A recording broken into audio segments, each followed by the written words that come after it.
טוב, אז בעקבות ככה הרבה פניות שפנו אלינו, גם פיזיות צעירים, גם סטודנטים בנוגע לעבודה בקבוצות ספורט. החלטנו לרכז את כל הידע של שני האנשים המדהימים האלה עם כל הניסיון, נמרוד מאלר ורובי טולדו ללייב אחד, בשביל לרכז לנו ככה גם מהידע שלהם, גם שאלות שעולים מהקהל, ואני חושב שאפשר גם תוך כדי שישאלו שאלות, אולי ננסה לענות גם תוך כדי. יש לנו מסגרת זמן? תשתדל אם לסגור. לא, אנחנו בבעיה.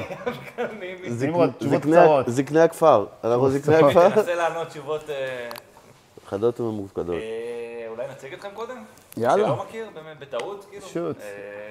טוב, אז נמרוד מאלר, היום עובד פה בקליניקת פיזיופרו והפיזיותרפיסט הראשי של נבחרת ישראל בכדורגל. בעברו ליווה במשך 16 שנים את בית"ר ירושלים בכדורגל ומכבי תל אביב. ובני יהודה. בבני יהודה. שמה, זו התחנה הראשונה שאני ונמרוד עבדנו ביחד. שמה... מכבי? לא. מגלים דברים חדשים פה. אנחנו עבדנו בבני יהודה ביחד, 5 או 6 שנים ביחד. כן. ואז הדרכים שלנו נפרדו, נמרוד המשיך בכדורגל עם בית"ר ירושלים, וחזר חזרה לבני יהודה, ואז עשה מעבר למכבי תל אביב. אני אחרי בני יהודה עשיתי איזשהו אתנחתא מהכדורגל, עברתי לעבוד בענפי ספורט אחרים, בעיקר עם הג'ודו, עד לאולימפיאדה ב-2012, נמרוד משך אותי למכבי תל אביב. קריאה נואשת. שאני אעבוד תחתיו, עם קצת אחרי תחילת עידן ג'ורדי קרויף. כן.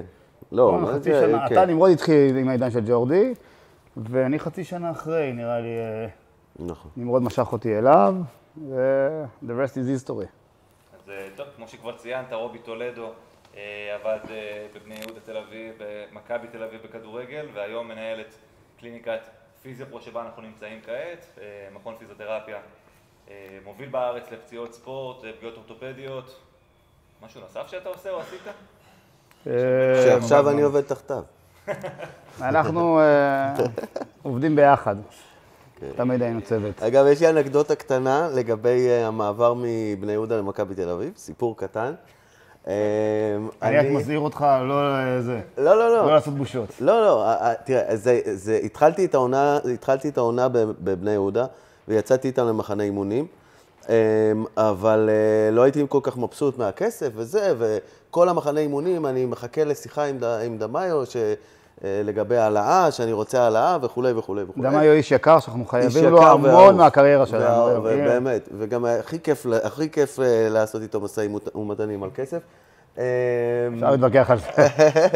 הכי מאתגר. בקיצור, ומפה לשם לא בדיוק זרם עם הבקשות שלי, ובמקביל לזה כבר התחילו להתעניין איתי ממכבי תל אביב. ואני אומר לדמיו, תקשיב, אם לא נסגור אז אני עובר, אני לא נשאר. בסדר. בקיצור, המחנה אימונים מסתיים ביום שישי. ביום שישי אנחנו נוחתים בארץ, אני נוחת עם בני יהודה, וכבר זהו, כבר סגרתי, כאילו אמרתי למכבי תל אביב כן, לדמיו אמרתי שלא, שאני זהו, לא ממשיך, ובמכבי אומרים לי, תקשיב, ביום שבת יש לנו משחק גביע טוטו, אנחנו צריכים, אין לנו פיזיותרפיסט, אנחנו צריכים שתבוא. נגד מי המשחק גביע טוטו? נגד בני יהודה. אז אני ביום שישי נוחת עם בני יהודה בטיסה, וביום שבת אני יושב על הספסל של מכבי תל אביב נגד בני יהודה.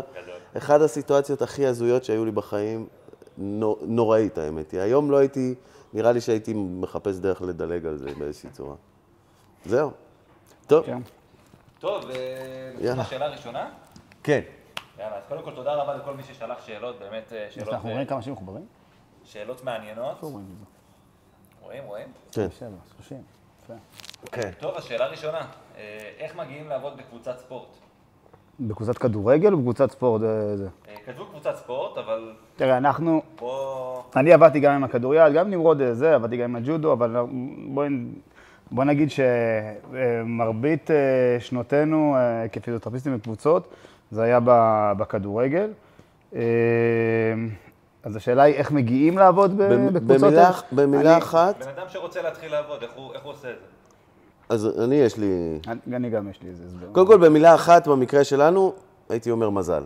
אבל אם אני צריך לתת טיפים, איך למישהו שרוצה ללכת לעבוד בקבוצת ספורט, אני חושב שאני חשבתי בעצם על שני דברים קופצים לי לראש.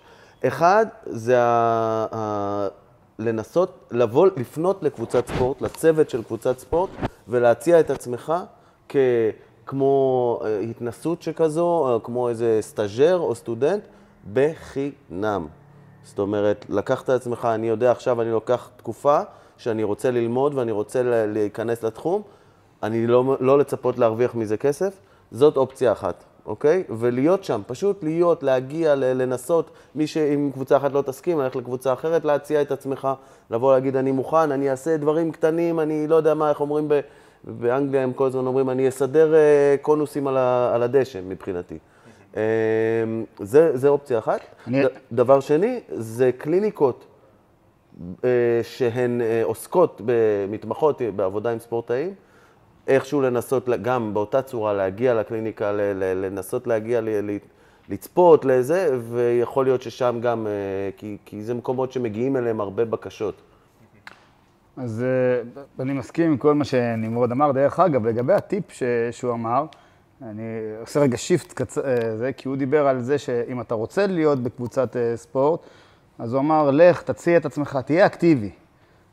אפילו בחינם תלך לעבוד, ויש הרבה דוגמאות, חיים בושרי יכולה לספר איך היא התחילה לעבוד בג'ודו, ועוד המון דוגמאות שעולות לי עכשיו ככה לראש. אני אגיד, מהכובע גם של הבעלים של הקליניקה הזו, כמי שמחזיק צוות של 45 איש היום, שגם לגבי קבלה לעבודה בקליניקה, אוקיי, מי שרוצה לעבוד בקליניקה פרטית או להשתייך לאיזשהו גוף, אם הוא יהיה פסיבי ורק יחכה להזדמנות שתיפול עליו, והוא לא ינסה ליצור את הזווית, לקבל את ההזדמנות הזאת, יכול להתאכזב לאורך שנים. אז אני מצטרף בהחלט להמלצה של נמרוד, ואני רק אחדד עוד משהו ויגיד שמהרגע שהגיעה הזדמנות כזו, וכמו שאמרנו, נסמכת הרבה על הקשרים האישיים, צריך להסתער עליה בכל הכוח. מעולה. מה אתם ממליצים בתור עבודה ראשונה למי שרוצה לעבוד בתוך עולם הזה של פיזיותרפיסט ספורט? זאת אומרת, יכול להיות, סליחה שאני כותב אותך, יכול להיות ענף מסוים, יכול להיות קטגוריית גיל מסוימת, זה בוגרים, נוער, ליגה נמוכה, ליגה גבוהה, זאת אומרת, קצת סדר. אוקיי, אז אני חושב שקודם כל מי שרוצה לעבוד בתחום של הספורט, כפיזיותרפיסט, צריך לעשות את השנים הראשונות שלו בתחום של השיקום האורתופדי. הוא צריך להבין את המקצוע הזה שנקרא שיקום אורתופדי, בפגיעות ספורט זה נגזרת. הוא צריך להבין את זה טוב. מאוד קשה לבן אדם שלא מתעסק בזה ביום-יום, לצורך העניין, זה לא שזה בלתי אפשרי, אבל זה קשה. בן אדם שנגיד עובד בתחום הנוירולוגי, עובד עם ילדים, לעשות את המעבר הזה ולהיות מאוד טוב, מאוד מוצלח, כתחנה ראשונה, אני מדבר, בתחום של הספורט.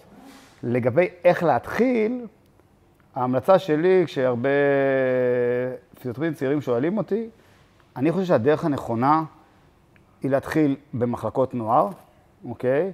שם מרווח הטעות היא קצת יותר גדול מאשר קבוצות בוגרים, שהספורטאי הוא מאוד מנוסה, עבר מטפלים שונים, המערכת היא מערכת יותר לחוצה, יש יותר כסף שמעורב במערכת, מרווח הטעות שלך הרבה יותר קטן, אז כן כדאי להתחיל במחלקות נוער, או אם אתה כן מקבל את האפשרות להתחיל בקבוצת בוגרים, כדאי שזה יהיה קבוצה גדולה ולא קבוצה קטנה. ולמה? תגיד אם אתה מסכים איתי? כי בקבוצה גדולה בדרך כלל יש צוות רפואי, והאחריות היא מתחלקת ויש לך הרבה ממי ללמוד. כשאתה לבד בשטח, זה הרבה יותר קשה. אני יכול להגיד שאנחנו כתחנה ראשונה עבדנו גם במחלקת הנוער של בני יהודה וגם בקבוצת הבוגרים, אבל היה איתנו פיזיותרפיסט חונך נקרא לזה. איש יקר, שאנחנו חייבים המון, רונן צפריר, פיזיותרפיסט מיתולוגי, והייתה מערכת שמאוד קיבלה אותנו, היינו שניים, אז עשינו המון סיור מוחות בינינו לגבי כל דבר. היה לנו מערכת שמאוד הכילה אותנו, ניסן שירזי, זיכרונו לברכה, היה מאמן, מאוד האמין בנו, אז הייתה לנו כניסה, ודמיו, הייתה לנו כניסה יחסית חלקה לתחום הזה. אני רוצה להגיד ככה, קודם כל, אני חושב שלמי שרוצה לעבוד בתחום האורתופדי, אמנם זה לא קשור ישירות לספורט, אבל מי שרוצה לעבוד בתחום האורתופדי והספורט נמנה עם התחום האורתופדי, אני חושב שמקצועית, ואגב, אני לא עשיתי את זה, אני חושב שמקצועית יש מקום דווקא, או יש יתרון לאנשים שהתחילו במחלקות אורתופדיות של בתי חולים. אתה צמוד לרופאים, לאורתופדים, אתה לומד דברים, אתה נתקל בהמון דברים, המון ניתוחים, המון זה. אני חושב שאני הרבה פעמים הרגשתי את החיסרון בדבר הזה. אז זה דבר אחד. דבר שני, איך אומרים בזה? עשה לך רב, אז תפוס לך מנטור.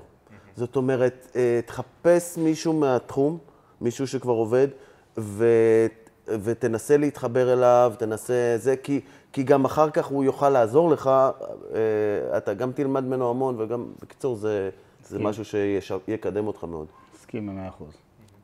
הזכרתם איזה משהו, אני אוסיף איזושהי שאלה שהיא לא כתובה פה, שאולי כתובה יותר מאוחר, על ההבדלים בין עבודה בקבוצת ספורט בתור פיזיו יחיד, לבין עבודה כצוות. איך אתם רואים את ההבדלים האלה? כחלק מצוות של פיזיותרפיסטים? כן. או כחלק מצוות רפואי? עם ספורט-תרפיסט, מעשה, זאת אומרת, כשאתה פיזיו יחיד או פיזיו ורופא, לעומת צוות של פיזיותרפיסטים. כן. גם בתוך צוות של פיזיותרפיסטים, יש בדרך כלל איזושהי היררכיה. אוקיי? יש את הפיזיותרפיסט הוותיק יותר, הבכיר יותר, זה שבמקרה שלנו נמרוד ניהל אותי במכבי תל אביב, היה לנו חלוקת עבודה מאוד מסודרת, מי עושה מה, אבל הוא עמד בראש הצוות, ואני למעשה דיווחתי לנמרוד. אז גם כשיש צוות רפואי, שכולל כמה פיזיותרפיסטים, בדרך כלל יש חלוקת עבודה, יש היררכיה בתוך הצוות הזה. תמיד יש איזושהי מעורבות, או כמעט תמיד, תקן אותי אם אני חושב אחרת, של רופא בצוות, אז יש לך עוד בר סמכה, להתייעץ איתו עם ניסיון, שיכול, בטח בתחילת הדרך, להשקיע אצלך הרבה מהחששות. אני רוצה להגיד בכל מקרה זה דבר שהוא מאוד חשוב, אבל ביתר סט כשאתה עובד לבד, אני חושב שא', המרכיב הראשוני, או אחד הצעדים הראשונים שאתה כפיזיותרפיסט צריך לעשות ולשים עליו דגש, זה על התאום ציפיות עם שאר חברי הצוות הלא רפואי. זאת אומרת, מאוד מאוד חשוב, תמיד חשוב לעשות תאום ציפיות עם המאמן, איך אתה רוצה לעבוד ביחד, אבל כשאתה לבד, יש לזה השלכות הרבה יותר גדולות, מכיוון שלצורך העניין, אם, סתם אני נותן דוגמה, אם מאמן חשוב לו שאתה תהיה על המגרש במשך כל אימון, אז אתה תצטרך לתכנן את העבודה שלך אחרת בהכנה לאימון, כי אין לך זמן, אתה צריך את הכל להספיק שם. אם מאמן אומר, תקשיב, אין לי בעיה, יש איזה חובש, מבחינתי הוא יהיה בחוץ, אתה יכול להישאר בפנים, אז אתה יכול להחליט, אני עכשיו את כל השיקומים והטיפולים ארוכים, אני משאיר לזמן האימון וכאלה דברים. אותו דבר בתאום עם המאמן כושר. יכול מאוד להיות שאם אתה עובד לבד, אתה תצטרך הרבה יותר להיעזר במאמן כושר להרבה מאוד דברים, שאם היית בצוות, היית יכול לקחת את זה על עצמך, יש פה המון, לדבר הזה יש הרבה השלכות. אם אתה לבד, אתה תצטרך להיות, א', יותר יעיל, מצד שני גם להתפשר יותר. אתה לא תוכל לעשות את כל מה שאתה מפנטז לעשות. אוקיי. האם בשביל להיות פיזיותרפיסט ספורט, כנראה בקבוצה, חייב להיות ספורטאי תחרותי ספורטאי תחרותי בעצמך? בעבר? התשובה... חייב, בטוח שלא חייב. התשובה הפשוטה היא לא, לא חייב, אבל זה יתרון גדול. מאוד. אוקיי? להיות ספורטאי, להבין את נפש הספורטאי, ואני אגיד אבל משהו, זה גם אם אתה לא ספורטאי תחרותי, ואתה יודע מה, אתה אפילו לא ספורטאי בכלל, אתה חייב, כדי להצליח בתחום הזה, אתה חייב להבין על בוריו, את הענף ספורט שאיתו אתה עובד, את הניואנסים הכי דקים כדי להיות מוצלח באמת ברמה הגבוהה, כי אין מה לעשות, כל ענף ספורט יש לו דרישות טיפה שונות, אוקיי? והדרישות השונות משליכות על הגישה הטיפולית, על האופן שבו אתה תיגש לשיקום של אותו ספורטאי, אתה חייב להכיר את הפונקציות, אוקיי? שונות ברמה מאוד מאוד מאוד גבוהה, גם כדי לעשות עבודה טובה מול השחקן, וגם כדי לדבר בשפה שהצוות הנוסף, הצוות המקצועי, צוות האימון, כל מי שמקיף את הספורטאי, מדבר בשפה הזו. צריך להיות איזושהי שפה אחידה, ואני יכול להגיד לך, ניקח אותי עכשיו, שים אותי עכשיו בתוך קבוצה של רקדניות, אוקיי? אני אצטרך ללמוד את הענף טוב, כדי להיות מסוגל לבצע את העבודה שלי בצורה ראויה. אני חושב, אגב, פיזיותרפיסט רעב, סקרן ולמדן, יוכל להתחיל לעבוד במקצוע שהוא לא מכיר אותו ולא יודע, אבל ללא ספק, הדרך יהיו הרבה תאונות ותקלות קטנות והרבה דברים, ולעיתים אפילו יכול להיות מצב שהצוות יגיד, טוב, הוא לא קשור לענף והוא לא מתאים לי ולא זה. אבל זה לא, הכוונה היא שאתה לא מראש חייב לדעת הכל, אבל אם אתה לא יודע הכל, תצפה לזה שיהיו לך לא מעט מאמורות ותקלות. בהקשר הזה של התרבות, אתה יודע, הם מצפים ממך להגיד, מצפים ממך לדעת איך נראה אימון של ספורט מסוים. איך הוא נראה, איך הוא בנוי, איך הוא מסודר, מה קורה לפני מה. יש קודם חימום, אחר כך יש תרגולים מסוימים. יש מסורת מסוימת של מקצוע, ואתה אמור לדעת את זה כדי להמליץ אחר כך ולדבר בשפה, ולהמליץ אחר כך למאמנים או לשחקנים מה לעשות. אבל אסף, יושב כאן דוגמה נכון. מצוינת, לא, רגע, לא כדורגל דווקא, לא. יושב כאן דוגמה מצוינת לפיזיותרפיסט הכי בכיר, אני חושב, בישראל היום, בתחום של הכדורגל, תסלח לי אותם פרי, קיבוצניק, שההיכרות שלו עם איזה שהוא ראה משחקים של ליברפול, שהוא היה ילד והיה משחק בקיבוץ זה, היה משחק קוקי מים, אז אפשר גם אם אתה לא, אם אתה רעב ואתה רוצה ללמוד, ויש לך 20 שנה ללמוד, אז זה בסדר. בדיוק. זה בסדר בסוף. לא, כן, זה היה הלם שהייתי בו. והוא הגיע לשכונת התקווה. הוא הגיע להארדקור של ההארדקור, הוא הגיע בזה. מהקיבוץ לשכונת התקווה. אני אספר לך סיפור, אני עושה ככה. בטח, מה, אני לא יודע מה, אבל כן. אז זה הולך ככה, משחק שלנו בבני יהודה, בלומפילד הישן, לפני השיפוט שלו, נגד הפועל תל אביב. ואנחנו מגיעים למשחק לפני, כל השחקנים מגיעים ברכבים הפרטיים שלהם, וגם הצוות הרפואי, הצוות המקצועי, כולם מגיעים, מתכנסים לפני המשחק, ואני עומד בכניסה לבלומפילד, בכניסת שחקנים, לידי עומד המאמן ניצן שירזי, זיכרונו לברכה, איש יקר מאוד. ופתאום אנחנו רואים במעלה הרחוב, מישהו מגיע על רולר בליידס. מחליק לו להנאתו על רולר בליידס לזה, ויורד למטה לכיוון הזה. ואז ניצן קולט שזה נמרוד, ויצא לו אחד המשפטים המיתולוגיים, הוא אומר לי, תראה מה זה, יש לי הבוריין על הראש והוא נוסע על סקטים. זו הייתה תקופה שבתל אביב, במקום רכב הייתי מתנייד על... אפשר להגיד שאני בהלם ששרדת בכדורגל אחרי זה? כן, כן, זה באמת, זה ניסוי... נשרפת ישר. זה ניסוי חברתי, מה שזה. באמת הייתי כאילו דג מחוץ למים, לא יודע איזה מטאפורה מתאימה פה. הייתי באמת כל כך לא קשור לענף, לא הכרתי שחקנים, לא כלום. אבל למזלי, א', אני עבדתי עם שותף, כאילו צמוד, אנחנו היינו כל הזמן ביחד. אגב, אני נתקלתי לאורך השנים מאז בחבר'ה צעירים שהגיעו בצמדים לקבוצות שאני עבדתי בהם ודברים כאלה. וכמעט מיד, משיקולים של כלכלים ונוחות וזה, מיד כאילו ציפו להתפצל. זאת אומרת, לעבוד, הוא יעבוד בבוקר, הוא יעבוד בערב, כאלה דברים. ואני ורובי, אנחנו היינו, קודם כל היינו כמעט כל היום במועדון, והיינו כל הזמן ביחד. לא היה רגע שמישהו אמר עצמו, טוב, הוא פה, אז אני יכול ללכת עכשיו הביתה. זה לא שלא העזנו, פשוט לא, האמת שלא חשבנו על זה אפילו. וזה מתחבר גם למה שנמרוד אמר בתשובה שלו לשאלה הראשונה שלך, הכסף לא היה אישיו באותה תקופה. אני מתבייש להגיד כמה הרווחנו. באותם שנים 3,000 שקל בערך. זה היה המשכורת שלנו, עבדנו מהבוקר עד הערב. עכשיו, אני לא מזלזל בזה, הבן אדם צריך להתפרנס טוב, אבל היה לנו שנינו מאוד ברור, אוקיי, שכדי להיכנס לתחום הזה ולהיכנס טוב, הכסף הוא משני באירוע, ואני שמח שזה הוכיח את עצמו.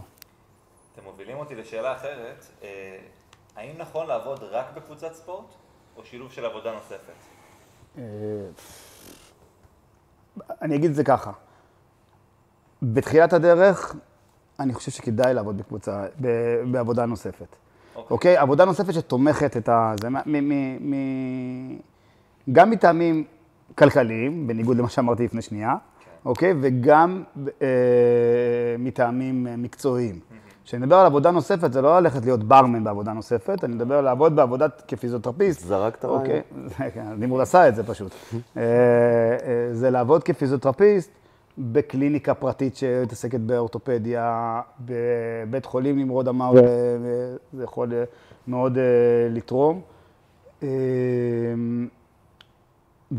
אז זה בהיבט המקצועי, בהיבט הכלכלי, תשמע, פיזיותרפיסט בתחילת הדרך שלו, לא יכול לצפות להשתכר המון. וכולם צריכים לחיות ולכולם יש מחויבויות. אז גם מהטעם הזה כדאי שישלב, שיקחו בחשבון אבל מי ששוקל להיכנס לתחום הזה, שהמערכות האלה הן מערכות קצת קפריזיות אומרים? כן, כן.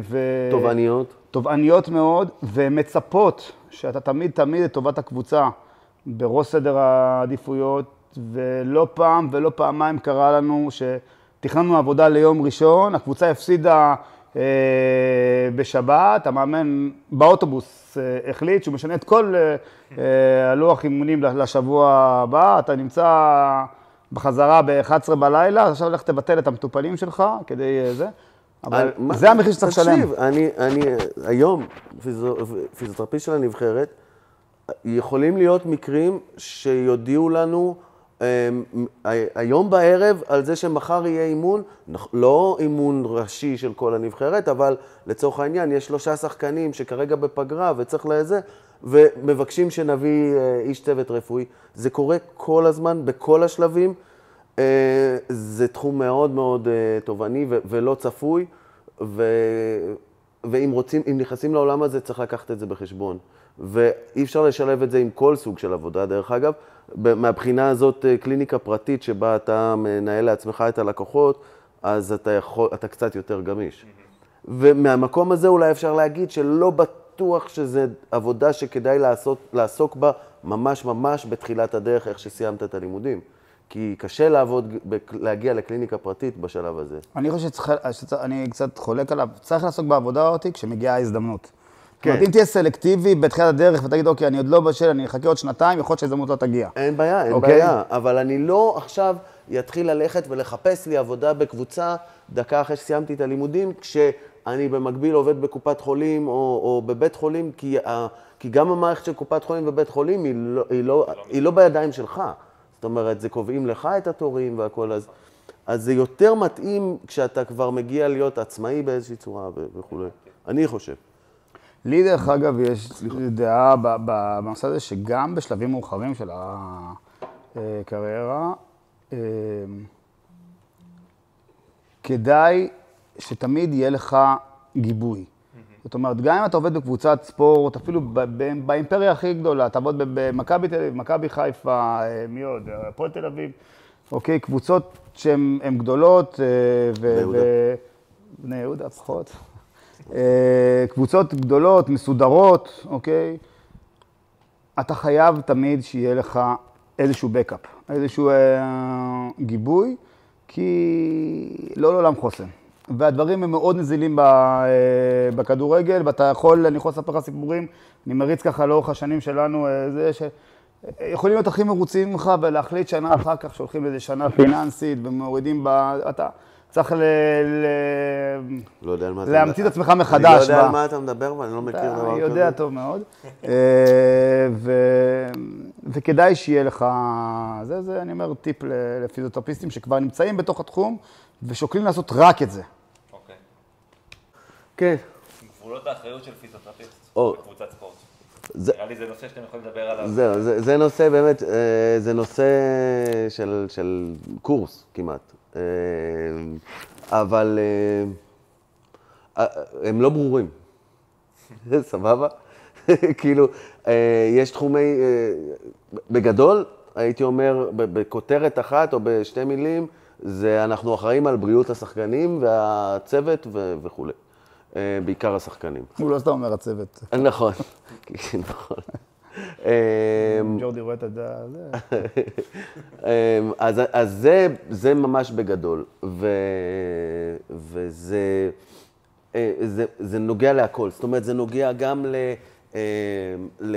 לחינוך, זאת אומרת, ללמד אותם איך על אורח חיים בריא ואורח חיים ספורטיבי. זה נוגע לתחזוקה שוטפת לפני, תוך כדי ואחרי אימונים ומשחקים. זה נוגע לכל התחום של לנסות לנתח ולנתח סיכון לפציעות ולנסות לעשות תוכניות של מניעת פציעות. זה נוגע לשיקומים. זה נוגע לדאוג להם שאם הם חולים עכשיו בבית, מתקשרים באחת בלילה שהם מקיאים, אז לנסות לראות איך אפשר לסדר שיגיע אליהם איזושהי תרופה או משהו כזה. זה לתאם להם ניתוחים ובדיקות בבתי חולים או בחול. מה עוד פספסתי? לא חושב שפספסת, אז נמרוד אמר משהו, אני רוצה קצת לנתח את זה מזווית, להוסיף לזה איזושהי זווית של הסתכלות. נמרוד אמר בקצרה, צריך לדאוג לקשירות השחקנים, לקשירות הגופאים של השחקנים, וזה, הוא פרט עכשיו איך עושים את זה, או מה צריך להקפיד. אני רק צריך שמי שרואה אותנו, שיבין שזה צוות. כשאני מדבר על לשמור על קשירות השחקנים, אוקיי, בריאות השחקנים, זה לא רק תחת האחריות של הפיזיותרפיסט, הרופא, הצוות הרפואי בקבוצה. יש פה ממשקים עם צוות האימון הגופני ועם הצוות המקצועי, ובסופו של דבר, וזו גם מערכת היררכית, בסופו של דבר כשהמאמן נמצא בראש הפירמידה, וכולם מחויבים בסופו של דבר להחלטה. יש מאמנים שנותנים יותר חופש, ויש מאמנים שנותנים פחות חופש, צריך ללמוד לעבוד עם כולם, אבל בסופו של דבר, כל הזרועות השונות אמורות לשלב ידיים כדי להביא את הספורטאי הכי בריא שאפשר ליום המשחק. זה בעצם צורת העבודה. אבל כן חשוב להבין שיש לא מעט תחומי חפיפה או תחומים אפורים, שיש כמה אנשי מקצוע שאחראים על זה סתם לצורך העניין, תוכניות של בדיקות סקר או בדיקות של טרום עונה שעושים כדי שהמטרה שלהם היא לייצר בייסליין לתוכנית חיזוק או התערבות לאורך העונה, לאיתור סיכון לפציעות וכו'. ואחר כך יש גם תוכניות למניעת פציעות. אלה תחומים שהרבה פעמים, בהרבה מועדונים, מאמני כושר הם מתעסקים עם זה. בחלק מהמקומות זה ממש עובדים ביחד, פיזיותרפיסט ומאמן כושר. ויש מקומות שרק הפיזיותרפיסט עושה את זה. יש את כל התחום של תזונה. תזונה, תוספים, דברים כאלה. זה צריך להיות בידיים של התזונאי או תזונאי נכון, בקבוצה. אבל יש מועדונים א' שאין להם, ויש מועדונים שהתזונאי רק מגיע אחת ויש, בוא נאמר ככה, שבכל המקומות שאני עבדתי בהם, השחקנים מתייחסים אלינו, כמו אל רופא, אל תזונאי, אל פרוקטולוג, אל פסיכולוג. אל פסיכולוג, כאילו, באמת, באים אליך בבקשות או שאלות, ובוא נגיד ככה איזה סוד קטן, אתה באיזשהו מקום צריך גם קצת לשחק את המשחק, לפעמים שאתה כזה. זאת אומרת, לא עכשיו למכור פה איזה, אבל אתה צריך, אתה מנסה להקרין איזשהו ביטחון ולתת איזשהו זה. אם אתה באמת לא יודע, אז אתה אומר, חכה, אני אבדוק ואני אתן לך תשובה על העניין הזה, אבל... אני אגיד, אני לא יודע אם זה בניגוד למה שאומר, נמרוד מתאר מצב נתון. הוא אומר, אתה פיזיותרפיסט, אתה יוצר קשר מאוד קרוב ואינטימי עם השחקנים, הם סומכים עליך והם פונים אליך בשורה של שאלות שהן לאו דווקא לפעמים בתחום העשייה שלך, ומצפים שתיתן להם תשובות, זה מגיע ממקום של הערכה, אפשר להסתכל על זה בצורה מאוד חיובית. אני אגיד רק שצריך מאוד להיזהר בקטע הזה, מאוד מאוד להיזהר. שמעתי בפודקאסט של ורטקס עם רקפת אריאלי, מומלץ מאוד, על הברזלים. איפה אפשר לשמוע אותו? ספוטיפיי, אפל, כל איך אומרים? הקרובות לביתך וכל איזה... אז היא דיברה שם רקפת בזה, כל אחד צריך לעשות משהו טוב בו, אוקיי? לא יכול להיות מצב, או אולי ג'ורדן דיבר על זה בפרק, אני לא זוכר, לא יכול להיות מצב שמאמן הכושר יוציא תפריטים. אם הוא לא למד תזונה, וצריך מאוד מאוד מאוד להיזהר מליפול למקומות האלה, אוקיי? אפילו בתוך הצוות הרפואי, צריך להיזהר, לא לדרוך על הרגליים של הרופא לצורך העניין. בסדר, הדברים צריכים להיות ביחד, יש פה הרבה עניין של אינטליגנציה רגשית, ואיך לדעת להדוף ואינטליגנציה בכלל, איך לדעת להדוף שאלות שאתה יכול להיכנס לפינות. לא כדאי להיכנס, אתה יכול מאוד מהר להקים נגדך את הצוות שעובד איתך, ולאבד את האמון של השחקן בגלל המלצה לא אחראית, צריך להיזהר עם זה. חד משמעית, חד משמעית. נתבקשתם כאילו לצאת מגבולות הגזרה שלכם? המון. כן. בוא נתחיל אולי אחד הדברים שקורים הכי הרבה, אני חושב, בקבוצת כדורגל. זה שאתה לעתים יכול להידחק, שדוחפים אותך, נגיד לתחום של, כאילו לתחום המקצועי של המאמן, במובן הזה שיבואו ויגידו לך, תקשיב, תגיד לו שאני לא יכול לעשות היום, או תגיד לו שאני, כאילו קצת לפעמים יכולים לנסות להשתמש בך, או כדי להעביר מחאה, ואז זה כמו איזו שביתה איטלקית, או כדי להימנע מעימותים בצד שלהם, אז הרבה יותר קל שהאיש, צוות רפואי, יבוא ויגיד, הוא לא יכול להתאמן. וההפך, גם יש מאמנים שינסו להשתמש בך כדי להשפיע על שחקן מסוים. תגיד לו שאין לו כלום. תגיד לו שזה, היה לי מקרה שההפך, תגיד לו שזה בעייתי וזה מסוכן, כי אני לא צריך אותו. הוא עושה לי בלגן. זה נוגד לפעמים את ה... ואני אגיד לך מה, היה בביתר, עבדתי עם דוקטור אורי פרנקל, האגדי, והוא באמת תמיד היה אומר לי, תדבוק ברפואה, כאילו, תישאר רק בתחום הרפואה. ואני מודה שאני לא פעם הייתי נופל למקומות של הסוג של הפוליטיקות האלה, היה מפריע לי שעושים ככה, והיה זה, לא יודע, כל מיני, הייתי מרגיש שמנצלים אותי, אז הייתי רוצה לחנך, או לא יודע, כל מיני דברים כאלה. והוא כל הזמן היה אומר לי, כזה מרגיע אותי, ואל תיכנס לתוך הדברים האלה, כי זה באמת תחומים שאתה עלול להיכנס לבעיות. אצלי אני יכול להגיד שלי תמיד יש איזשהו... אני עושה קליר קאט, אוקיי, שעובר במקומות שבו אני חושב שהבקשה, אוקיי, של הצוות המקצועי, של ההנהלה, של השחקן, אוקיי, עשויה לכל כיוון, עשויה לסכן את הבריאות שלו. אוקיי, במצב הזה אני משקף, וזה מה שאני ממליץ לאנשים, אני משקף את הסיכון, אוקיי, למאמן, להנהלה, ומשאיר להם תחתה, כי בסופו של דבר, בסדר? וזה צריך להבין. המערכת היא מערכת היררכית, המאמן עומד בראש המערכת. אם המאמן מודע לסיכון, אם השחקן מודע לסיכון, ובכל אופן מחליטים לקחת את הסיכון הזה, אוקיי? למרות שאתה העברת את גודל הסכנה שיכול להיות, זה לא בתחום אחריותך כבר כרגע, אם קרה משהו. אגב, בסיטואציה הספציפית שנתת עכשיו, כמה אתה משקף את זה גם לשחקן?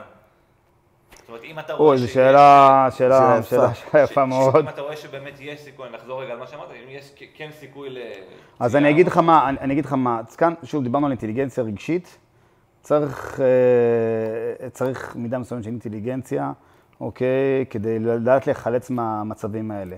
מאוד יכול להיות, תראה, אתה עובד בקבוצה, אתה לא רוצה לשרוף, אוקיי, את המאמן או את יושב הראש או את הזה מול השחקן, אוקיי? השחקן מאוד חרד לבריאות שלו, ואם הוא מרגיש שנעשית על הגב שלו איזושהי מניפולציה, אתה תאבד את השחקן, יכול להיות שתאבד את כל החדר הלבשה בגלל מהלך כזה. אז אני יכול להגיד לך שאתה מדבר בשתי קולות. זאת אומרת, אתה מסביר לשחקן שהוא נמצא תחת איזשהו סיכון, אוקיי?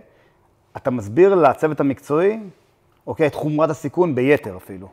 בסדר? אז זאת אומרת, אתה קצת מדבר בשני ווליומים שונים. מול השחקן ומול הצוות המקצועי. זה קורה לא מעט. קורה המון.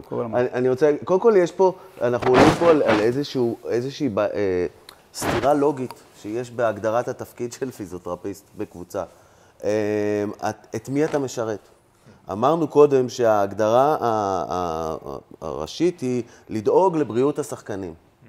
מאידך, אנחנו עובדים של המועדון, אנחנו משרתים את המועדון ואת המאמן, ואמרנו גם, אנחנו תפקידנו לספק למאמן הרכב כמה שיותר קשיר.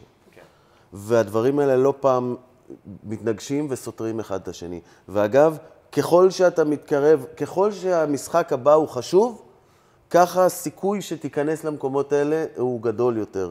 הלחץ על שחקן מסוים גבוה יותר, ורוצים שהוא ייקח סיכון, ורוצים שאנחנו נעזור לו נעזור למועדון לשכנע את השחקן לקחת סיכון, או כל מיני דברים כאלה.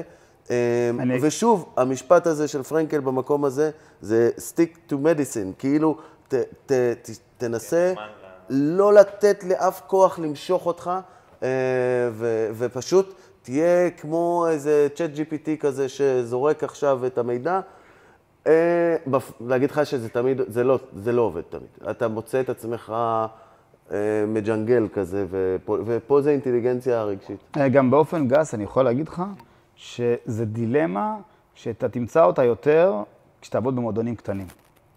אוקיי? כשתעבוד במועדונים גדולים, אוקיי, בטח, אני יכול לדבר על הניסיון שלנו במכבי תל אביב, עם צוות זר גדול שמכיר גם צורות אחרות להתנהל, בלי להעביר ביקורת עכשיו על הישראלים, חס וחלילה, אבל וצוות שאני מדבר על מועדון גדול, אתה מדבר על זה שהסגלים הם איכותיים, וגם שחקן 17 בסגל הוא כוכב כדורגל בהוויה שלו, ומסוגל לספק את הסחורה, וזה שונה מאוד מקבוצה קטנה שאתה יודע, יש 2-3 שחקנים דומיננטיים, ואחד מהם פצוע, המשמעות של החיסרון שלו היא הרבה יותר גדולה. יש פה שאלה מן הקהל, רגע שנייה, אני פשוט איזה, איך בתור פיזיו בקבוצה אתה מתמודד במצבים שבהם מתקבלת החלטה בניגוד לשיקול המקצועי שלך, בגלל רצונות המאמן, שחקן, רופא? אחלה שאלה. ניצן? ראיתי משהו? ניצן? כן. ניצן קרת. אני חייב להגיד שאני לא מצליח לקרוא כלום, אני צריך למשקפיים. סתם הצצתי למטה ופתאום ראיתי, אבל אחלה שאלה, והיא בהחלט קורית. יש רגעים שבהם, קודם כל זה אגו, יש פה מרכיב של אגו, וככל שהאגו שלך יותר גבוה, זה עלול להיות לך יותר קשה, וזה עלול גם לסבך אותך. בעיקרון, מה שאתה אמור לעשות זה, כמו שרובי אמר, לבוא ולשקף את הסיכונים ולהסביר את המשמעויות של מה שקורה פה עכשיו, וזה שאתה עכשיו עבדת עם שחקן, וזה קרה לנו, אתה עבדת עם שחקן עכשיו כבר בשיקום צולבת, כבר 5-6 חודשים, מתקדם איתו, מתקדם, ופתאום באים ולוקחים לך אותו ודוחפים אותו לאיזשהו מקום שהוא כאילו לא אמור להיות בו, ואתה רואה בעיניים שלך איך עוד שנייה כל העבודה יורדת לטמיון והוא קורא הכל. וזה מלחיץ וזה יכול ממש לעצבן, דברים כאלה. אבל צריך, שוב, צריך להיות פה חכם, צריך אינטליגנציה רגשית, צריך להבין מי עומד מולך, מי זה המאמן. אם אתה תבוא עכשיו ותצעק עליו, יכול להיות שהוא יפטר אותך. יכול להיות מעניין. אבל אתה יודע מה הקטע העוד יותר טריקי? שיכול לבוא מאמן להגיד לך, עזוב, עליי, זה אם הוא נפצע. אבל יום, יומיים, 3, שבוע אחרי זה, כשהוא כבר נפצע, הוא מתחיל להגיד לך, הלו, למה הוא לא חוזר? למה הוא כאילו, הוא שוכח את זה שהוא זה ש... אז אני אגיד משהו גם בנושא הזה. נמרוד נגע בזה קצת. נמרוד דיבר על אגו, אוקיי? אני אומר, אגו במינון זה דבר טוב, יותר מדי, מאוד מסוכן, בטח במערכות רב-מקצועיות מהסוג הזה. לגבי הבחורה ששאלה את השאלה הזו... לא, זה נראה לי גבר. אולי זה גבר? ניצן זה גבר? לא, ניצן, גבר, כן. אחלה גבר, ניצן. אחלה גבר. אני אגיד ככה, אני חושב שהרבה מאוד מהדברים יכולים להיפטר אם יש תקשורת טובה ובריאה. אם אתה מסוגל לבוא, אם הגעת למצב שבמערכת היחסים שלך עם המאמן, עם העוזר מאמן, עם המאמן כושר, לא משנה אם אתה בא במנה, אתה מסוגל לדבר איתו בצורה פתוחה, אוקיי? ולגייס אותו, הרבה פעמים החלטות יכולות להשתנות, אוקיי? אפילו במחיר שהמאמן לוקח איזשהו סיכון מקצועי, צריך להבין, המאמן הזה גם נמצא תחת לחץ, אוקיי? יש לו הנהלה על הראש, מצפים ממנו לתוצאות, והמאמן הזה לא רוצה לאבד את העבודה שלו. אוקיי? והוא במידה מסוימת, לפעמים מוכן לעשות איזה שהם ויתורים או להקריב, לקחת סיכונים, נקרא לזה מחושבים, לטובת מה שהוא תופס להגדיל את הסיכויים של הקבוצה לנצח. אגב... זה מהבחינה, שנייה רגע, זה מהבחינה הזאת. עכשיו, בהמשך לזה אני יכול להגיד, צריך לבחון כמה פעמים הדברים האלה קורים. אם זה אירוע בודד שקרה, אני חושב שאפשר להבליג, לדבר ולפתוח את הדברים בצורה הזו. אם זה משהו שמבטא תהליך לא בריא, קבוע, אוקיי? כל המלצה של הפיזיותרפיסט, המאמן אומר, לא מעניין, שים זה, אני עושה מה שאני רוצה, אוקיי? כאן הפיזיותרפיסט בהחלט צריך לעצור ולשאול את עצמו, מה אני עושה שם? אם שום דבר שאני ממליץ או מבקש לא מתקיים, צריך לעצור ולהבין, יכול להיות שהמערכת איבדה בו לחלוטין את האמון. אוקיי, אין לו... להציף את זה מולם? מה זה? אתה חושב שצריך להציף את זה מולם? חד משמעית כן, וזה גם נקודה בעיניי, שזה מה שנקרא קזוס בלי. זה מצב שאתה... כן, צריך אגב... לקום וללכת, לדעתי. זה בדיוק... אין לך מה לעשות שם. זה... גמגום, תקוע... אני חושב ש... הוא בחור יפה. אני חושב שהמרכיב של האימון, קודם רובי דיבר על זה לא לשרוף את השחקן, לא להישרף מול שחקן, כי זה ישרוף אותך וכו' וכו'. גם חשוב באותה מידה לא להישרף מול מאמן. יש איזשהו תהליך, ובמועדונים, סתם כמו במכבי, כל שנה היה מגיע מאמן חדש. כל שנה אתה צריך איזושהי תקופת בניית אמון. אתה קונה את האמון שלך, או בונה, לא משנה, אם המאמן, הוא לאט לאט, בהתחלה הם כולם לא סומכים עליך, באמת, חד משמעית. גם כשזה בטח אלה שבאים מחול, חושבים שאנחנו פה כולנו סנדלרים. וזו תקופה מאוד מאוד גישושים, ותקופה מאוד עדינה. אני המון פעמים שמעתי מאמנים מקבוצות אחרות, מדברים איתי על הפיזיותרפיסט, הוא מבוהל, על כל דבר הוא אומר לי לא, על כל דבר הוא לא,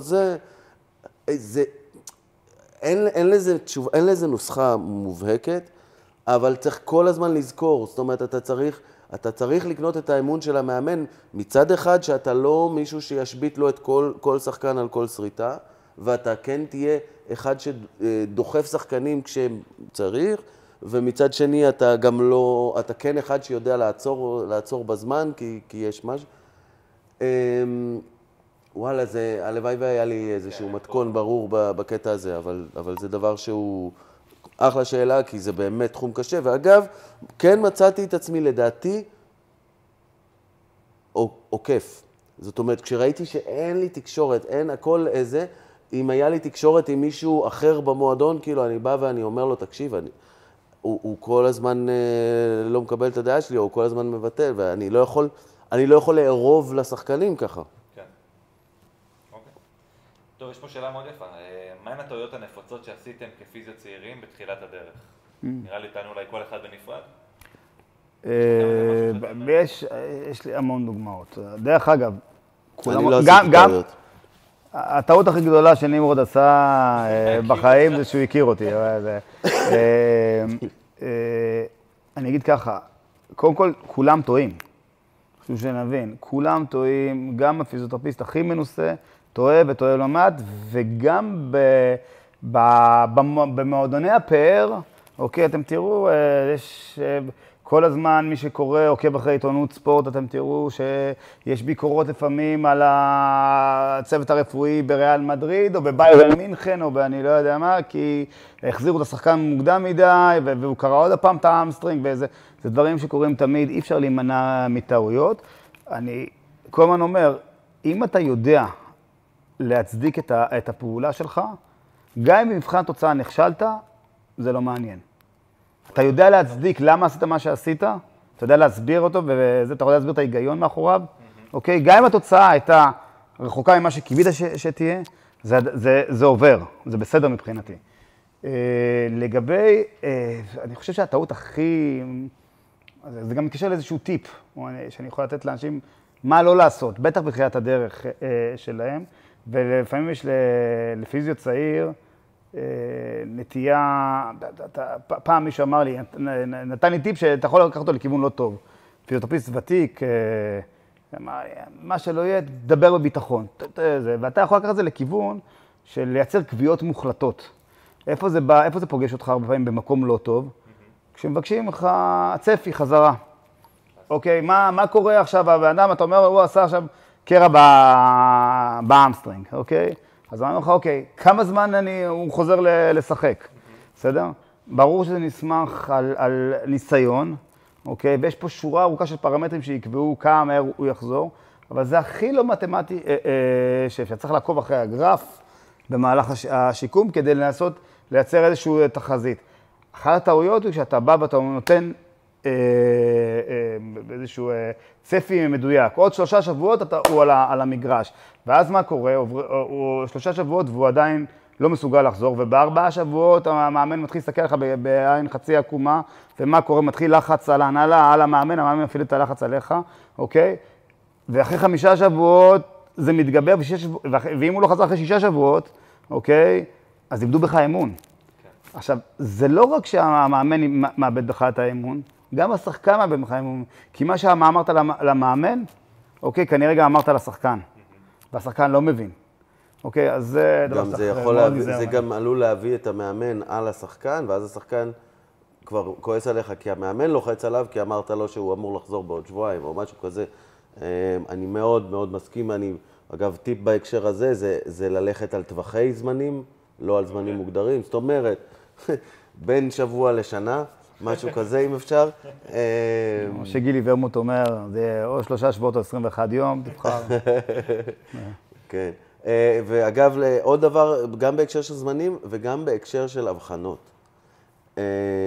להיזהר מאוד בקטע הזה, לא להגיד אין לך קרע, או לא להגיד יש לך כולה נקע קטן או משהו כזה. להיות ספקן וזהיר ואיפה שאפשר... אבל לא הססן דרך אגב. זהו. לא הססן מדי, כי גם זה יכול, גם הקצה השני הוא בעייתי. בדיוק. זה בחירת מילים, וגם האינטונציה, איך אתה אומר את הדברים. אני תמיד אומר שככל שאתה פיזיותרפיסט יותר מנוסה, אוקיי, ויותר, נקרא לזה, עם מוניטין יותר גבוה, יותר קל לך לבוא ולהגיד, אני לא יודע. יותר קל לך להגיד, אני עוד לא יודע, עוד מוקדם לקבוע לאן זה ילך, מה שבתחילת הדרך הרבה יותר קשה לך לעשות, זה קצת פרדוקס, אבל ככה זה עובד בפועל. כי אתה יכול להגיד, אני אגיד לך, אני אתן עוד טיפ קטן על המסלול הזה, שגם אם אתה תחזית, אם אתה איזשהו טווח זמנים, ואתה רואה במהלך השיקום שלך, זה לא מתקדם בקצב שאתה רוצה שזה יתקדם, תלמד לשקף את זה בזמן אמת, אוקיי? ולהציף את זה, ולא לחכות אחרי חודש ולהגיד, אתה יודע מה, חשבתי שהוא יהיה מוכן, עכשיו אני מבין שהוא מפגר בזה והוא לא יהיה מוכן. זה צריך, דברים שצריכים להציף אותם כל הזמן, תוך כדי תנועה למאמן הכושר, אוקיי? לרתום אותם לתוך התהליך הזה, כדי שהם יבינו לאן דברים הולכים. זה מדהים. אתה חושב שבהצגת זמני טווחים להתנות את זה בכמה דברים? זאת אומרת, אם נעשה ככה וככה וככה, או שלא צריך לשקף את זה? לא, כן, אני בהחלט... לא, כן, אני צריך לזרוק אותי עכשיו. לא, כן. אני הרבה פעמים, לא רק בקבוצות, אני הרבה פעמים אומר, בהתאם לאיך שאתה תגיב בימים הקרובים לטיפול, אנחנו נהיה יותר חכמים לחזות את ההמשך. זה דבר שאני לא פעם אומר ואני מאמין בו. איפה עכשיו נקטע לי החוט מחשבה, אבל כן, לא. כן, לא. אז זה אמר, תהיה יפה ותשתוק. לשתוק אני לא שותק. תמשיך. כן? אני לא יודע, חוץ שאני עומד להשתין, הכל בסדר. אפשר, אני לא יודע. קודם כל, אין לי פה... האמת שאין לנו עוד הרבה. עוד כמה דקות. אני כן רואה שחזר פה כמה פעמים, בקונסטלציות שונות, האם יש קורסים שיכולים להכין לעבודה בקבוצת ספורט? זה חזר, חלק ביקשו, חלק שאלו. זרקת רעיון. אולי זה... אם אתם מעוניינים, אז תקנו לנו בפרטי ונעשה משהו כזה. רגע, אני לא הקשבתי. תומר, תשים לב, יש פה דרישה מהקהל. אני לא הקשבתי לשאלה, כי אני ראיתי פה שאלה אחרת מהקהל. לא משנה. לפי החיזור שלך, מישהו מסתלבטים עליי, וזה כנראה עומר יואל. יש משהו על הצוואר של רובי, זאת השאלה. כן. מי שאל איזה קריטי זה צוואר. כמה קריטי זה צוואר? לא יודע, הוא כתב איזה קריטי, אבל... טוב, רגע, אז מה הייתה שאלה? השאלה הייתה אם יש קורסים שמכינים לקראת עבודה בקבוצת ספורט. אני לא מכיר קורס כזה, אבל עכשיו אחרי שאמרתם, אז כנראה שיהיה. כן, א', אני חושב שיש צורך בזה, ואנחנו מבשלים כזה כבר תקופה ארוכה מאוד. אז זה א'. תראה, מה אנחנו עשינו את הקורס של, נכון? יובל דוד? של יובל דוד. יש הרבה קורסים, יש הרבה קורסים, אבל הוא מדבר באופן ספציפי, משהו שיכשיר אותך, אני יכול להגיד שאני לא מכיר קורס שיכשיר פיזיותרפיסט, אני חושב שזה מתבקש שיהיה דבר כזה, לעבודה בקבוצת ספורט, כי יש כאן המון, אנחנו נגענו במספר מאוד קטן של נושאים, אבל יש פה, על כל נושא כזה אפשר לפתוח פרק שלם ולדבר עליו שעות. יש המון מה ללמוד, גם ברמה התיאורטית, גם ברמה המעשית, כדי להגיע מוכן. אני חושב שזה יופי של רעיון, ואם אנשים מעוניינים, תכתבו לנו, ואז אנחנו נקדם את זה. אם כבר בקורס עסקינן, אז אני אתן עוד אנקדוטה שהיא כאילו, בשיעור הראשון של הקורס, אני חושב, הולכת להיות. זה קצת, אולי קצת על ההבדל בין רפואת ספורט לרפואה רגילה, זאת אומרת שמי שהולך לרפואת ספורט, צריך להבין את ההבדלים, במובן הזה של ברפואת ספורט יש את מרכיב הזמן, או זה שאין זמן בעצם, יש לחצים הרבה יותר גדולים של זמן, יש על הכף כספים גדולים מאוד הרבה פעמים. רפואה, אוקיי, שונה, אני חושב בצורה משמעותית, מרפואת ספורט, כי רפואת ספורט חיה תחת אילוצים מאוד מאוד קשיחים, אוקיי? כשלדעתי, שוב, קו פרשת המים עובר, אוקיי? בנקודה שבה ברור לך שאתה מסכן את הבריאות של השחקן, אתה לא פעם, אבל ולא פעמיים, תיאלץ לעשות פעולות שהן תחת סיכון מחושב. בדיוק. בסדר? מה שלא תעשה אותו ברפואה רגילה, כי אין סיבה. זה רפואת שביל הזהב, רפואת שביל הזהב. אני אשאל אותך שאלה, כמה אתה חושב שרפואת הספורט היא מפותחת? ביחס לרפואה רגילה ובכלל, אתה יודע מה, אפילו גם בישראל ביחס לעולם. אתה מסתובבת לא פעם אתה מסתובב המון בעולם, אוקיי? מה יש לך להגיד בנושא הזה? הידע שלי על רמת רפואת הספורט, נגיד, רפואת הכדורגל, אוקיי? לא מבוסס על ההסתובבויות, אתה יודע מה, גם, בעיקר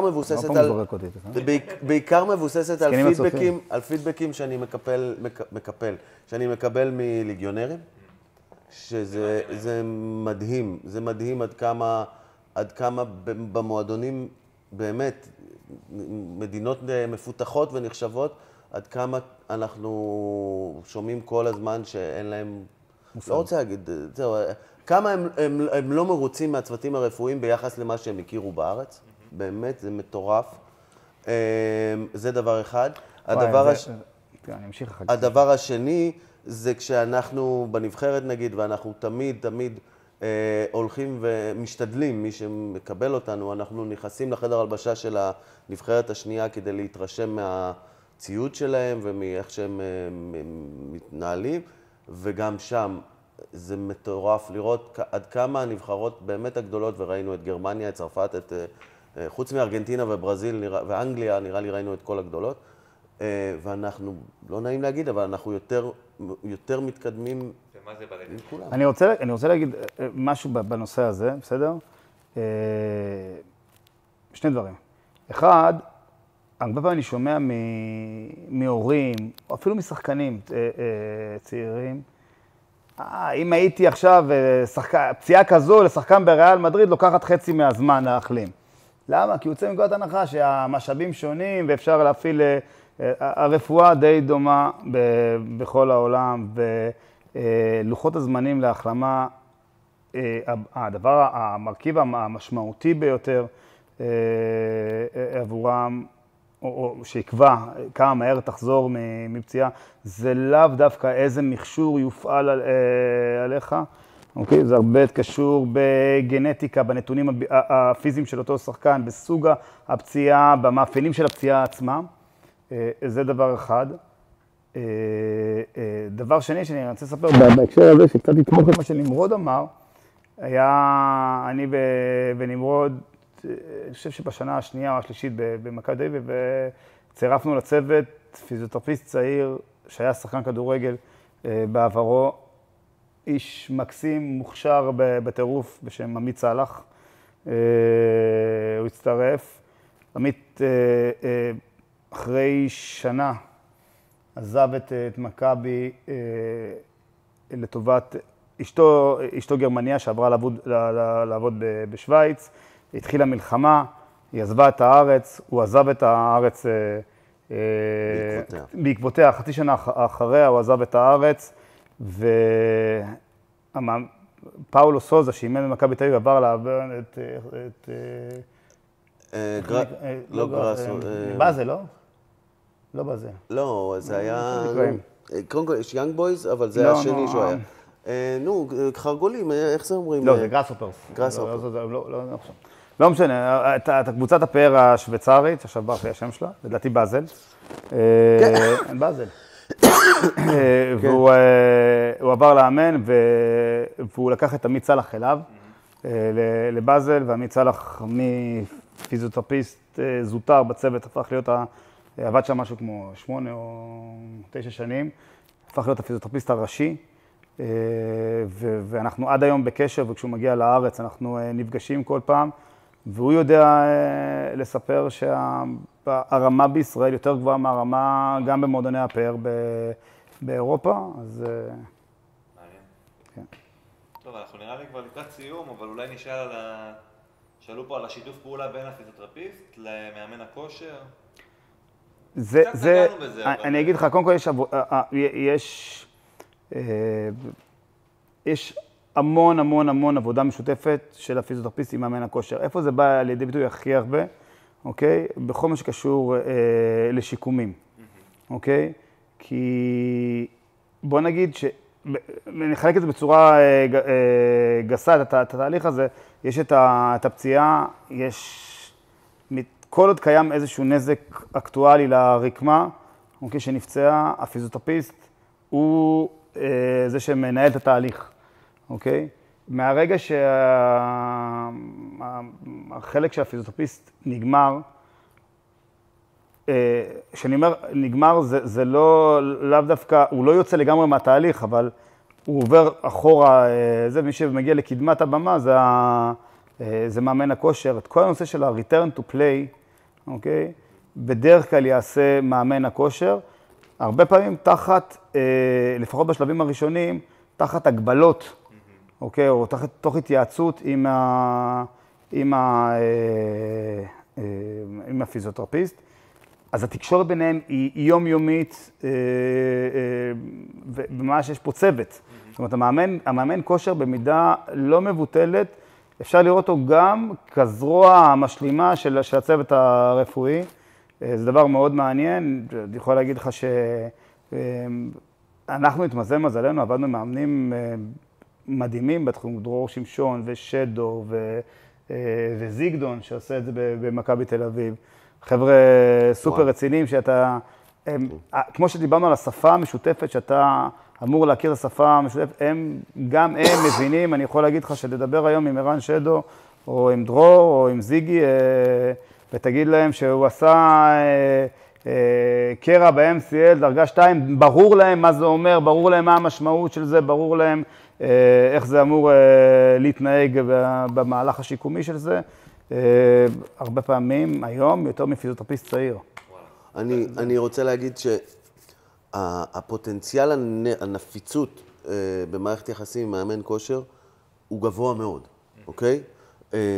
מאידך, זה אולי הבן אדם שהכי חשוב להיות איתו ביחסים טובים. זאת אומרת, יחסים רעים עם מאמן כושר זה קטסטרופה. זה ממש אי אפשר לתפקד או אי אפשר לתפקד טוב. ובגלל שזה כל כך חשוב להיות ביחסים טובים, זה דורש המון סבלנות, המון עדינות, המון רגישות. לפעמים אפילו קצת לתת את זה, לשחק איזשהו משחק אבל זה נורא חשוב. צריך לזכור גם שמאמן כושר הוא הרבה פעמים משרת אמון של המאמן. ואם אתה קונה לעצמך אויב, שזה מאמן הכושר שלך, קח בחשבון שגם המאמן הוא האויב שלך, ואתה לא רוצה ללכת למלחמות כוחות נגד המאמן הוא גם, איזה מאמן כושר אחד פעם אמר לי, הוא בעצם המתורגמן. זאת אומרת, הוא החוליה המקשרת בין הצוות הרפואי למאמן. שזה מעניין. הוא כאילו יודע לדבר את שני השפות באיזשהו מקום. הוא יודע כאילו, אנחנו בהרבה קבוצות שאני עובד, את העדכון הרפואי אני מוצאת ביום-יום, בשגרה, אני נותן אותו למאמן כושר, והוא הולך למאמן ומתרגם את זה, ומדבר אל המאמן בשפה שהמאמן מבין. ושוב, בהנחה ויש יחסים טובים ואמון והכל וזה. זה אגב, זה לא אני חושב שחשוב שיהיה גם קשר ישיר מול המאמן, זה עלול, אם אין אותו, אז זה עלול לייצר אי-הבנות ודברים, אבל כן, ברוב הזמן, אני דווקא, רוב המקומות שאני עבדתי בהם, המאמן כושר היה הגורם המקשר. טוב, אנחנו לא נגיע לכל השאלות. לא נורא, נשמור את זה לפעם הבאה, כי אני באמת להשתמש. אולי כל אחד מכם רוצה להוסיף עוד מה, אני יודע שנימי רוצה להוסיף עוד הרבה, אבל אולי איזה משהו קטן, איזה טיפ ככה שלא דיברנו עליו, או שדיברנו ואתם רוצים להרחיב? בקרוב מגייסים עוד... בגדול אני חושב, ואני אצטער שזה אולי דבר והיפוכו, אבל אני חושב שפיזיותרפיסט שרוצה להגיע לספורט, ובכלל רוצה להגיע למקומות גבוהים, הוא צריך איזשהו שילוב בלתי אפשרי של צניעות ופושריות. כאילו, וביטחון ופושריות. זאת אומרת, וכמובן סקרנות ולמדנות, לרצות ללמוד, לרצות להיות מעודכן, לרצות לא לנוח על איזה זרי דפנה או משהו כזה. יש עוד תכונה אחת חשובה מאוד, חריצות. כן. השחקנים יודעים מאוד להעריך, אוקיי, כשהפיזיותרפיסט הוא מסור והוא חרוץ, והוא בא לעבוד על 200, מה שנקרא, ולא עייף ושבע ומנומנם. יפה. נסיים בזה נראה לי. אל תהיו מנומנמים. למרות שאני מנומנם. יאללה. תודה. תודה רבה למי שנשאר עד עכשיו. מי שלא נרדם.